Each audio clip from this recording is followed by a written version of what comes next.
Il y a des coups de liberté et des coups d'État. Coups de liberté et coups d'État. Les institutions africaines, les militaires sénégalais et les militaires ivoiriens, les militaires qui restent avec les vassaux blancs, les militaires qui restent chez eux avec des bâtards blancs, avec des couilles blancs, prenez vos responsabilités, ça Dieu vaut la vérité. Il y a des coups d'État, il y a des coups de liberté. En Guinée-Conakry, ce coup d'État, ce n'est pas coup de liberté. Moi, je ne peux pas comprendre une armée qui aide le président à massacrer le peuple jusqu'à 175 morts. Vous voulez qu'on vous applaudisse? Non, je ne suis pas de ce genre d'homme. Si le peuple en a besoin, vous prenez vos responsabilités comme au Gabon. Oui, mais le seul mal est que Ali Bongo a eu 19,8% des élections. Dieu veut la vérité. Depuis hier, je l'ai annoncé. Depuis lundi matin, du moins. Ali Bongo a perdu les élections d'avance. Donc vous pensez que coup d'État comme ça, c'est fini. Et le juge qui a proclamé ces résultats, on va le laisser comme ça, quoi. Ce juge-là, on doit l'abattre, même. Il est abattable, on doit le tuer pour montrer l'exemple aux autres. Dieu veut la vérité. On ne peut pas un juge à lui seul. Il est à l'origine de combien de morts? Guinée-Conakry, un juge seul. Vous pensez que c'est Alpha Condé qui a tué? Vous pensez que c'est Mamadi Doumbouya qui a tué? Mais le juge, il est où? Et lui, il va continuer à exercer son métier. Et puis on dit que l'Afrique a des institutions fortes. Négatif. Les juges qui allument le pays doivent être tués, exécutés, abattre. Sont à exécuter, même pas à mettre en prison. Vous, les jeunes africains. Maintenant, il nous faut former d'autres comités de quitter ce système néocolon-là. Toujours il y a le blanc en dessous. Parce que tant que les juges, tant que cette justice-là qui mate cette population, tant que cette justice mensongère-là, tant que cette justice démagogue-là reste en place, l'Afrique ne va jamais marcher. Ça ne sera pas ces coups d'État-là qui vont développer l'Afrique. Parce qu'on a des imbéciles à la justice, on a des bâtards à la justice, on a des fils de pute à la justice. Dieu veut la vérité. On a des imbéciles de première catégorie en Afrique qui gèrent la justice. Le juge Mamadou Seck au Sénégal vous a donné l'exemple. Le juge Maham Diallo vous a donné l'exemple. Le bâtard de juge qui habitait Sokone, qui est mort, vous a donné l'exemple. Que Dieu l'accueille dans son affaire. Le plus céleste, fils de pute. Et puis vous me dites qu'il y a des bons. Je ne serai jamais d'accord avec l'Afrique. Jamais avec nos institutions. Jamais de la vie. Coup de liberté, ça a eu au Mali. C'est coup de liberté car c'est le peuple souverain et l'armée régalienne qui ont pris leurs responsabilités. Burkina, c'est le peuple souverain et l'armée régalienne. Niger, c'est le peuple souverain et l'armée régalienne. Mais au Gabon, quand le peuple a déterminé sa souveraineté, qu'a fait la justice? Allez, Bongo, 64%. Et puis la presse française, cette presse bâtarde, cette presse manipulatrice, qui se permet depuis ce matin de dire qu'Ali Bongo a 64%. C'est faux, archi faux. Il a 19,8% de l'électorat gabonais. Félicitations au peuple gabonais. Maintenant, c'est à vous de prendre vos responsabilités et de sortir en masse, soutenir vos militaires et de réclamer la tête des juges. Et de réclamer la tête des juges qui sont à l'origine de ça. Au Sénégal, si Macky quitte, il y aura des juges qui seront tués et on va réclamer leur tête. Ils ne vont plus servir à la justice. Comment un Bahoum, un fils de pute, un PD qui est un procureur au Sénégal, qui fait du n'importe quoi, il reste toujours dans son poste. C'est ça qu'on doit toucher. L'Afrique va mal à travers ces institutions. On n'a plus d'institutions fortes. Non, ça c'est impossible. Sarkozy avait raison. Ça, je signe, je persiste. Moi, je ne suis pas d'une même idéologie que les autres. L'Afrique est mal entrée dans l'histoire. Et nous tous, qui disons Sarkozy n'a pas raison, on parle français. Moi qui vous parle, je vous parle français, non? Donc Sarkozy n'avait pas raison. Est-ce que nous sommes bien rentrés dans notre histoire? Non. L'Inde est rentrée dans son histoire à partir de 1984. L'Inde a indotisé le pays pour se développer. Mais nous, est-ce que nous sommes jusqu'à présent africains? Non. Tant qu'il y a cette justice d'imbécile, tant qu'il y a cette justice de criminels, moi, c'est les institutions que j'accuse. C'est les institutions africaines que j'accuse. Il est temps qu'on se réveille, il est temps qu'on soit un peuple. Militaires sénégalais, vous avez vu, il n'y a pas eu de mort. Vous, pour les Sénégalais, c'est tard. Il n'y a que des bâtards. PD, encore je signe, je persiste. Il n'y a pas de gradé au Sénégal. Il n'y a pas d'homme de tenue au Sénégal. Je signe, je persiste. Ça, je ne badine plus avec. Il n'y a que des PD. Après plus de 80 morts,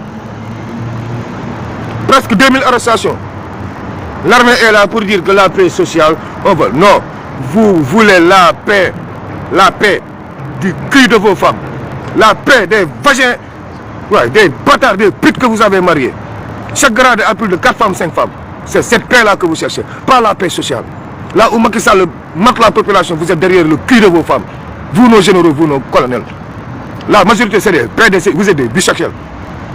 La majorité, c'est des lobbyistes, c'est des francs-maçons.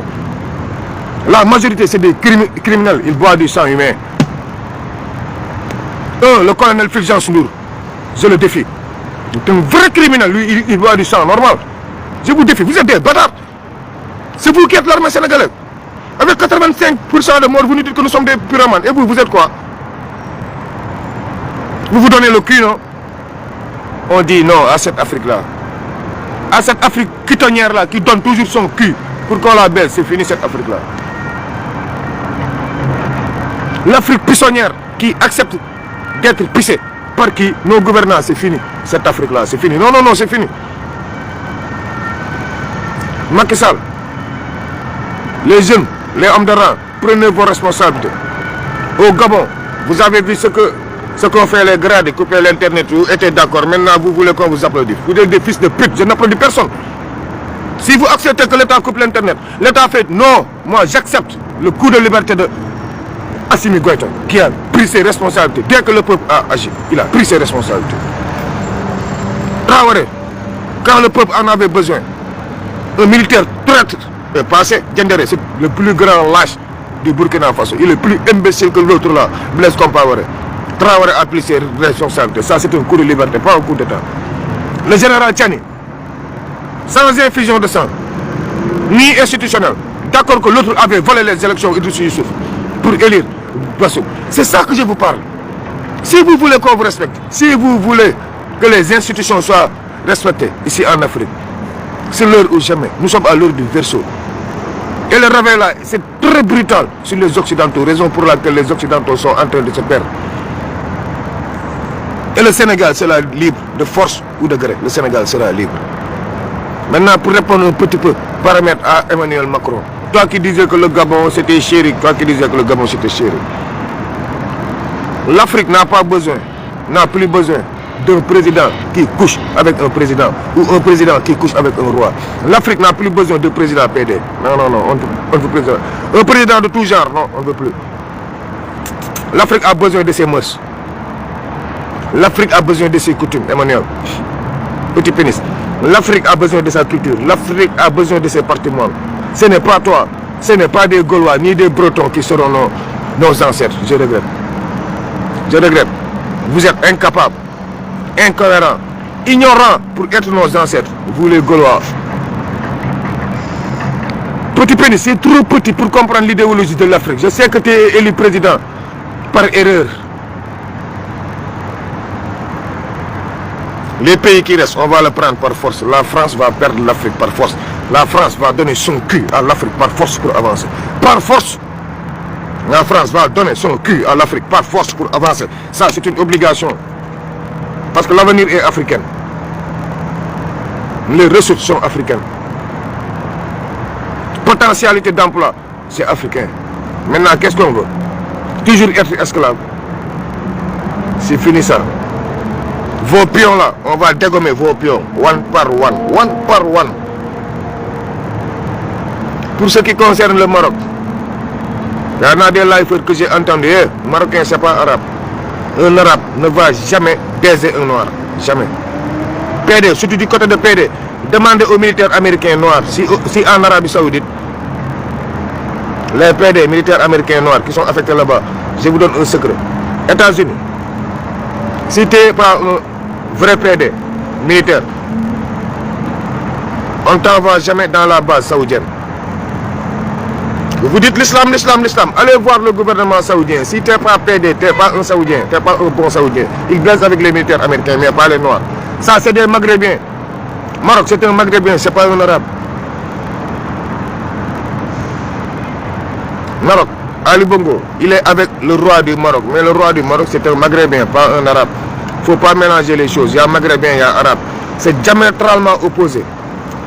L'autre, il est pur, l'autre n'est pas pur. Donc, ce n'est pas des arabes. Ouais. Lui, il peut baiser avec Ali Bongo parce qu'à cause des milliards, mais pas les autres. Des fois, quand vous faites des lives, il faut réfléchir. Arabe et berbère et Maghreb, c'est pas pareil. Pour clôturer, vous, l'Afrique, soyez prêts. Gabon est tombé. Casamance, Casamance, Kanilai. Toutes les transitions. Il y a un mouvement de Grec Michel, il y a un mouvement national de l'Afrique libre. Niger, ça va aller jusqu'en 2027. Mamadi Doumbouya va prolonger jusqu'en 2027. Assimi Goïta 2027. Tchani 2027, oui. L'autre, Ibrahima Traoré 2027. Gabon, on va faire tout notre possible pour aller jusqu'en 2027. Gambie, on va prendre jusqu'en 2027. Guinée-Bissau, on va prendre. Sénégal, je parle au PD, aux généraux, aux soi-disant général, à 4 femmes. Au lieu de 4 galons, 4 femmes. Qui ne parlent même pas chez eux. Prenez vos responsabilités. L'Afrique va mal, tout le monde vous écoute. Après 85 morts, si vous libérez le peuple sera derrière vous. Mais si le peuple se libère, l'armée c'est des bâtards, vous ne connaissez que danser et chantonner. Moi, mon Dieu, voilà la vérité. Autorité militaire sénégalaise, je ne peux plus respecter. Vous êtes des imbéciles, vous êtes des imbéciles. Mon général, hier nuit, tu m'as appelé. Moi, je suis ton fils. Insulte, dis ce que tu veux, je ne vais jamais te répondre. Jamais de la vie. Si c'est moi seul, je ne vais jamais te répondre.